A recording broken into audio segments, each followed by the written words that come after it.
X-Men Blue number 8 by Cullen Bunn and Corey Smith.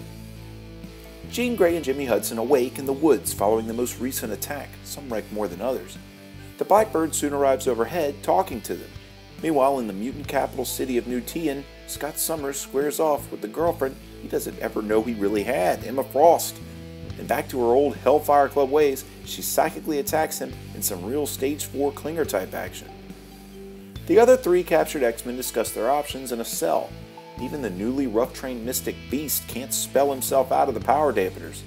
Elsewhere, in much nicer conditions, Briar Raleigh asks her captor Havoc what angle he's playing. He tells her that they're looking for Magneto.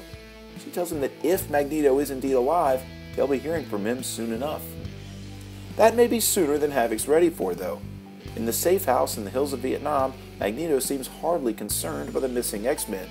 He stares at the head of the Red Skull in a box, a hint that may or may not refer to the brain of Charles Xavier from the Uncanny Avengers a few books back. Either way, he's already sent them help. High above the clouds, Jean and Jimmy soar inside the talking Blackbird. They leap into action in Utopia, fighting Hellfire flunkies when the strike team from the woods attacks. Outmanned and outnumbered, suddenly the entire X-Men roster from the past and present fights alongside of them. Danger projects an illusion, and the two of them escape. They walk into a stare-down with Havoc, but barely after Jimmy pops his claws, Havoc is knocked across the floor. There stands before them his old flame, Polaris, daughter of Magneto. The reunion proves to likely be painful, but it's going to have to wait for next time because this issue is left to be continued. You know, Cullen Bunn seems to be obsessed with introducing as many old villains and members of the X-Men as possible, and you know what? That's totally cool with me. From Black Tom Cassidy to Polaris, he's on a real tear, and with all due respect to the Stepford Cuckoos, this is just what the X-Men needed. While he's not recreating the wheel or anything, a title this story deserves some props to the old school. Hopefully he keeps it up. I give this one a 9 out of 10.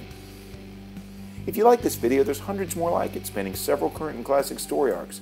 Click the boxes here for more playlists.